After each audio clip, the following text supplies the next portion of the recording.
आज आप लोगों का ये प्रोग्राम कस्तूरचंद पार्क में होने वाला था और उस कस्तूरचंद पार्क की बजाय आप लोग इधर इकट्ठे हुए हैं। आप लोग इधर इकट्ठे हुए हैं। आप लोगों को ऐसा लगता होगा कि डेमोक्रेसी में, लोकशाही में ऐसा नहीं होना चाहिए। हर पार्टी को हर जगह अपनी बात कहने की इजाजत होनी चाहिए। आप सोचते होंगे, लेकिन अगर ये सोचकर चलेंगे कि जो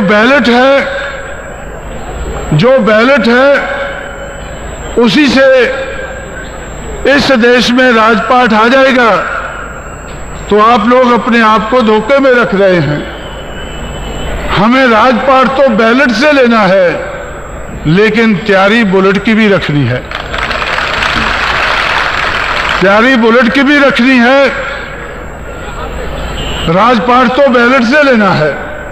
हम लोगों ने उत्तर प्रदेश में राजपाट बैलेट से लिया है, लेकिन जब असेंबली में लोग आए, असेंबली में आकर फिर जय श्री राम कहने लगे और असेंबली में आकर फिर वो स्पीकर की कुर्सी पर चढ़ गए, मेज पर चढ़ गए और उन्होंने सोचा कि बहुजन समाज के लोग डर गए हैं, तो गिलास फेंकने लगे और लाउड स्पीकर उठाकर फेंकने लगे।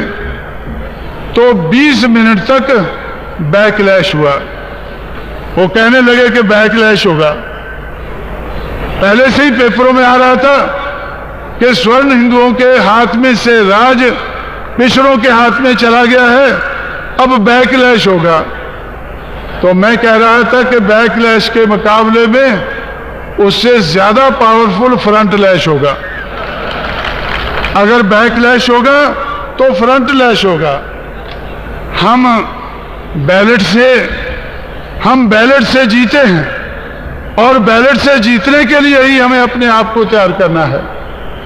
हमारे समाज को बैलेट से जीतने के लिए तैयार करना है, लेकिन बैलेट से जीतने के बाद भी जब असेंबली में सरकार ना चलाने दें, तो भाई उधर कोई बुलेट की जरूरत तो नहीं पड़ी, लेकिन जो भी छोटा मोटा हथियार हाथ में आया उसको इस्तेमाल करना पड़ा।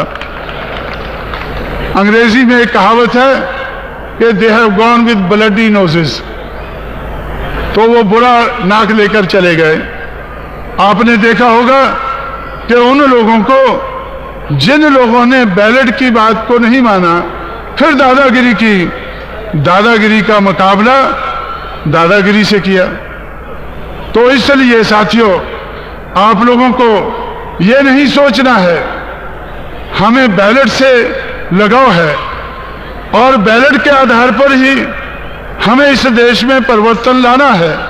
लेकिन अगर मुट्ठी भर लोग अगर बुलेट का इस्तेमाल करें, लाठी गोली का इस्तेमाल करें या और किसी गैर संवैधानिक शक्ति का इस्तेमाल करें, तो उसका भी मुंह तोड़ जवाब देने के लिए हमें अपने समाज को तैयार करना होगा।